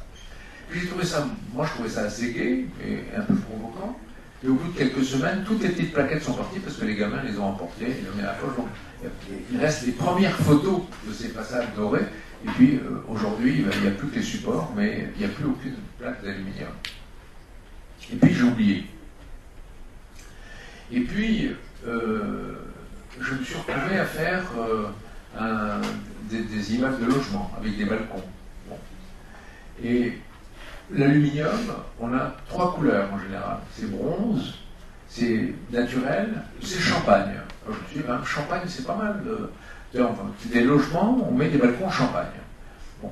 Et je trouvais ça plutôt gai, hein, dans des endroits qui sont généralement plutôt assez répétitifs et sinistres. Et à partir de là, j'ai nourri vraiment une envie d'introduire cet éclat, cette idée, et je vais utiliser un mot que je n'ai pas utilisé du tout de la soirée, c'est ce partage du plaisir, dans le fond. Cette vie. Et cette vie qui est portée par la touche d'or. Et moi, j'ai, comme ça, quand on parle de l'or, j'ai le petit pavillon de Topkapi dans le palais de Topkapi à Istanbul, hein, ce petit pavillon doré comme ça, c'est une merveille. Voilà. Je suis de ces gens qui ont beaucoup aimé, qui ont adoré même qu'on dort le dôme des Invalides à Paris. Et donc petit à petit, je me suis mis à considérer qu'utiliser l'or, c'était une manière d'introduire de la vie, de l'éclat, du plaisir dans l'architecture. Et alors, je vais aller encore plus loin et je vais vous dire, Dans le fond, ma position est la suivante. Elle est de dire que trop souvent, les architectes sont dans une espèce de rigueur, dans une répétition qui confine leur travail à ce qu'on appelle des monuments, y compris quand ils font des logements. C'est-à-dire, on a beau regarder ce qui se passe sur les aménagements du Beauregreg, ils ont beau essayer de tourner les choses un peu dans tous les sens, ça reste pareil. Et c'est même pire que s'ils avaient fait une répétition à l'identique. On n'arrive pas à sortir de cette chose qui est monumentale, autrement dit mortifère, ne contient pas de vie. Et pour moi, l'utilisation du doré, c'est une manière de mettre l'architecture dans la vie, de la sortir de ce sillon qui est par trop, comment dirais-je, je ne vois pas d'autre mot qu'il est inscrit dans la monumentalité. Et si l'architecture veut pouvoir élargir son champ et rentrer dans le champ faire rentrer le logement dans le champ de l'architecture, eh bien il faut que la posture varie, il faut qu'on sorte de la seule répétition. Alors, de ce point de vue-là, l'informatique est une chance extraordinaire, à condition qu'on s'en serve non pas pour répéter à l'identique l'objet, mais au contraire pour introduire une variation. Voilà, pour le doré, si vous voulez, j'ai plein d'autres raisons d'utiliser du doré. J'ai parlé de Charoun tout à l'heure en vous disant que la bibliothèque était pour moi un bâtiment majeur, mais la Philharmonique de Berlin, elle est entièrement dorée. C'est un bâtiment doré posé sur un plateau. Donc si je cherche, je vais vous répondre que finalement, Roanne, ça n'est jamais rien d'autre que la transposition de la Philharmonique de Berlin. Est-ce que je suis honnête ou malhonnête? Je ne sais plus. Je ne sais pas. Mais je sais que pendant 5 ans, je me suis battu à Pékin pour que comment dirais-je, le voilage, la vêture soit dorée. Or, ils ne pouvaient pas accepter, il fallait que ça soit gris. Bon. Au bout de 5 ans, j'ai fini par gagner, c'est doré. Et aujourd'hui, tout le monde trouve ça très bien. Voilà. Bon, mais c'est tout. Mais on a peur de l'or, et moi je pense que finalement, c'est ce qui fait un peu pétiller l'architecture.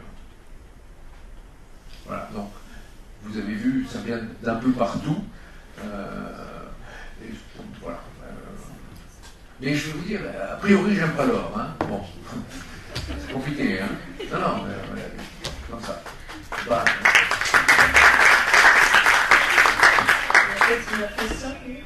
Oui. Au début de la conférence, vous avez dit que la créativité n'existait pas et que vous étiez contre.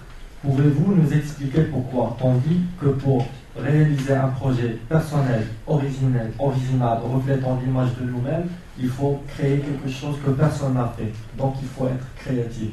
En voyant dans vos propres projets, vous êtes vraiment trop créatif. Donc pouvez-vous nous expliquer? Il y a deux choses. C'est comment on crée, comment on produit. Vous savez, créer, c'est un mot qui est en français que je réserve. Il n'y a que Dieu qui crée. Moi, je ne crée pas. J'invente, je produis, j'innove, je fais des choses. Mais la création, c'est quelque chose de très particulier. Alors la créativité, c'est encore pire. La créativité, ça veut dire quoi? Ça veut dire que quelqu'un, comme ça, aurait en soi, vous voyez, c'est quelque chose, c'est l'immanence. Voilà. L'immanence, c'est très intéressant. L'immanence, c'est un concept, ça tombe du ciel. Donc vous êtes devant une feuille de papier, et puis vous réfléchissez, et tout d'un coup ça tombe, paf, et ça sort. Ok. Ça, c'est de l'ordre du mythe. C'est ça, la créativité, c'est mythique. En réalité, je vais vous raconter une histoire. Parmi les mythes les plus importants qu'on connaisse, il y en a un qu'on nous inculque dès notre plus jeune âge. Il était dans sa baignoire, il s'est levé, il a crié Eureka. Vous connaissez? Jamais existé. Hein? Vous pensez bien que tout corps plongé dans un liquide reçoit de bas en haut une poussée égale à la quantité du liquide déplacé. Hein? Il était dans sa baignoire et c'est sorti comme ça. Attendez, il y en a un autre. Fantastique. Il était sous un pommier. Il y a une pomme qui tombe, il invente la gravitation universelle. Alors un jour, il y a un journaliste qui interroge l'inventeur de la carte à puce, Moreno. Et il lui dit, Monsieur Moreno, l'invention de la puce, c'est un truc fantastique, comment vous avez fait? Moreno lui dit, ben, je vais vous dire. Un matin, je me lève, j'allume un joint, je plie la carte à puce. Incroyable. C'est magnifique, non? Vous pouvez en allumer des joints avant d'inventer un truc. Non, vous pouvez en inventer tous les jours. Voilà. C'est ça la créativité, vous voyez. Ça tombe du ciel, ça. Non, non, non. L'invention, l'innovation, je vous garantis une chose, c'est que quand je commence un projet, je ne sais pas comment ça va se faire. Mais ça se nourrit. On ramasse les choses, on accumule. Et petit à petit, ça se révèle comme un papier photographique dans un bain, un révélateur. Et si on va jusqu'au bout, alors on dit, là, ça y est, il y a quelque chose, le projet s'est fait. Et simplement, honnêtement, eh bien, il y a des choses qui arrivent à des moments différents. Mais il ne faut pas s'arrêter. Il ne faut pas dire, ça y est, j'ai l'idée, je m'arrête. Il n'y a aucune idée en trop. Vous en avez. Après, vous pouvez nettoyer, en enlever. Mais laissez venir, accumuler. Et ce que j'ai essayé de vous dire pendant la soirée, c'est mettez-vous en place, vous ne savez pas par quel bout ça va se prendre. Le terrain est en pente, il est orienté au nord, il est orienté au sud, l'entrée va se faire comme ci, comme ça. Et surtout, interrogez-vous à chaque fois en vous disant, est-ce que je connais un bâtiment qui a cette taille et dont on va rentrer par le bas pour retrouver dans l'autre sens? Est-ce que je connais? Regardez, c'est très important. Je viens de... Voilà. Pendant des années, on m'a demandé ce que je pensais de la pyramide du Louvre. Et je lui ai toujours dit, c'est deux erreurs. La première, une pyramide, c'est une forme, symboliquement, dans laquelle on ne rentre pas. C'est un tombeau. Surtout, pas d'entrée. Ah, bon, et alors? Là, je dis, ben, c'est typique. Il n'a jamais pu faire une entrée. Ah bon? Ben non. Il y a une seule façon de rentrer sous une pyramide. C'est par une dromos. Qu'est-ce que c'est qu'une dromos? C'est une allée en pente. Et quand on arrive dessous, on fait ah. Est-ce que ça existe? Est-ce que vous connaissez un projet où on arrive par une dromos et où on dit ah? Ben oui. Ça s'appelle la cathédrale de Brasilia, faite par Oscar Niemeyer. Comme c'est un hyperboloïde de révolution, c'est exactement comme sa pyramide. Vous imaginez une petite échelle d'une petite porte dans un terrain, c'est pas imaginable. On ne peut pas faire une porte dans un hyperboloïde de révolution. Hein, c'est une forme comme ça. Bon. Comment on va faire une petite porte? Ça va donner l'échelle. On veut faire quelque chose de grandiose. On arrive par-dessous. Et c'est très important de savoir que le tombeau d'Agamemnon, on y rentre par une dromos, qu'Oscar Niemeyer a su le faire, mais que Pei n'a pas su le faire. Ben, c'est dommage. C'est un échec culturel. Vous voyez? Ce que je veux dire, c'est vous vous posez des questions, vous cherchez les réponses, et vous chercherez la cohérence de l'ensemble de ces réponses, et petit à petit, vous verrez que faire un projet, c'est une conduite. On conduit, comme on conduit une voiture. Le problème, c'est qu'il faut savoir où on veut aller.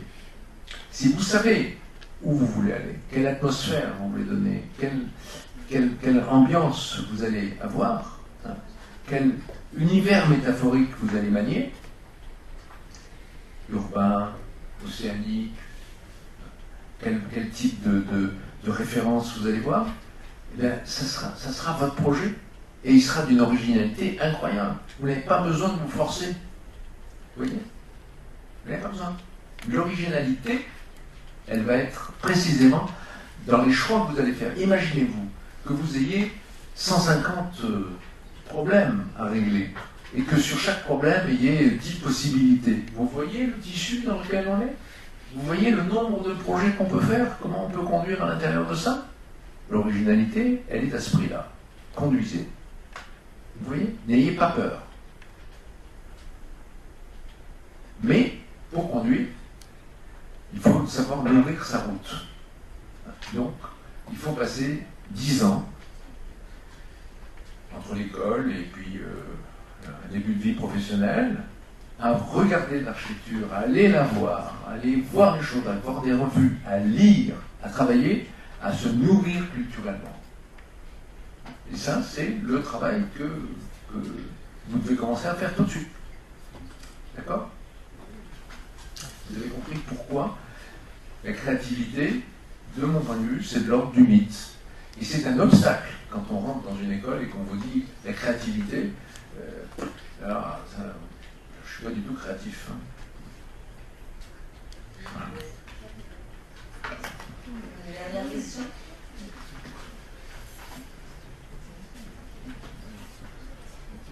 Oui. Vous avez commencé votre exposé sur l'architecture grecque, l'architecture romaine. On connaît très bien la beauté de ces architectures qu'on peut retrouver aussi au niveau de la maison carrée de Nîmes. Et donc, en fait, j'ai l'impression que l'architecture aujourd'hui, l'architecture qu'on produit, je suis architecte, donc que notre génération produit a un problème de durabilité. Il y a un effet de mode qui se fait et puis qui se fait très rapidement. Est-ce que c'est nous, c'est notre génération qui se lasse très vite, ou est-ce qu'on n'arrive plus, on ne sait plus faire du beau? Il y a quelques bâtiments qui arrivent à traverser le temps, enfin je parle en 50 ans, et d'autres beaucoup plus qui ont du mal, et on le voit à Casablanca par exemple, on voit un paradoxe énorme entre Casablanca des Cochards et puis tout le nouveau Casablanca, la Maria de Casablanca également. En fait, voilà, je trouve qu'il y a vraiment du mal à produire du beau. Est-ce que c'est une réflexion en fait, qui est proprement liée à l'architecture d'aujourd'hui? Est-ce que on pratique moins bien l'architecture? Est-ce qu'on synthétise moins tout ce qu'on a appris jusqu'à présent des siècles passés? Voilà, c'est formidable vos questions parce que les unes après les autres comblent les manques, vous voyez, de mon exposé. J'avais les réponses à ces questions, mais bon. Alors, c'est un juste retour des choses. Les architectes qui ont voulu jouer la table rase, de mon point de vue, c'est une manière de leur rendre la monnaie de leur pièce que de raser, que de faire en sorte que leur architecture soit rasable en quelque sorte, hein, soit pas tenable. Maintenant, je vais vous dire quelle est ma position sur le sujet. Ma position est la suivante, c'est de dire nous sommes dans un monde de l'immatérialité, un monde du fugitif, un monde, c'est pas à vous que je vais apprendre, on est dans l'ère d'Internet. Or, il y a une dimension qui est extrêmement importante, c'est que la société, chaque fois qu'il y a quelque chose qui inquiète la société, elle produit une dimension, il y a quelque chose qui produit une dimension compensatoire, on compense. Alors cette notion, pas moi qui l'invente, c'est John Nesbitt dans Megatrends, 10 commandements pour l'avenir. Il explique comment, chaque fois que la technique inquiète, on a besoin d'une dimension compensatoire. Il donne des exemples. Il explique comment dans les bureaux, c'est pas par hasard que les secrétaires s'entourent de cartes postales de la famille, que c'est pas par hasard qu'on met à l'intérieur des plantes vertes. C'est pas étonnant si dans les avions on met une petite musique. Tout ça c'est de l'ordre de la dimension compensatoire. Eh bien, mon point de vue, c'est que dans une société qui demande une plus grande attention à la nature, il faut qu'on comprenne que l'architecture est de cet ordre-là. Architecture et nature sont de l'ordre de la dimension compensatoire. C'est-à-dire là où les architectes, aujourd'hui, de plus en plus, pensent que c'est la technique qui doit être mise en avant, en ce qui me concerne, je pense que c'est l'architecture et les rapports qu'elle met en scène avec certaines formes de nature qui deviennent la dimension compensatoire. Et si c'est vrai, alors je peux vous garantir que l'architecture deviendra durable. Je pense que c'est ce qu'on attend, cette matière-là, et non pas faire en sorte que l'architecture soit transparente, dématérialisée, aseptisée, pas du tout. Alors vous avez tout à fait raison, ça ne sera pas de l'architecture, ça sera simplement de la construction. C'est la question du sens et la question de... Alors je vais reprendre les choses un peu différemment.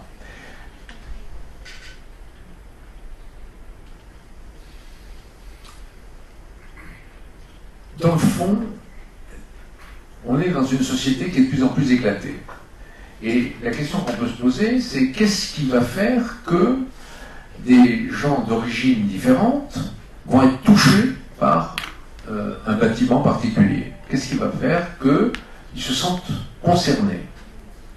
Eh bien, c'est le fait qu'il y ait une référence à quelque chose qui traverse l'imaginaire collectif. Qu'est-ce qui traverse l'imaginaire collectif aujourd'hui? Précisément, tout le monde parle de nature. Eh bien, quand on parle de nature, on pense qu'il suffit de mettre des palmiers. En ce qui me concerne, je pense que ce n'est qu'une forme de nature et que celle-ci, elle a été quasiment épuisée au XIXe siècle. C'est-à-dire que c'est le mouvement qui a été le mouvement des années 20 autour de l'art nouveau, autour de l'art déco, des arts déco. À cette époque-là, on a utilisé des références aux végétaux, notamment, et puis ça a donné une certaine forme d'architecture. Et à cette époque-là, les architectes du mouvement moderne sont rentrés en lutte contre les arts déco, contre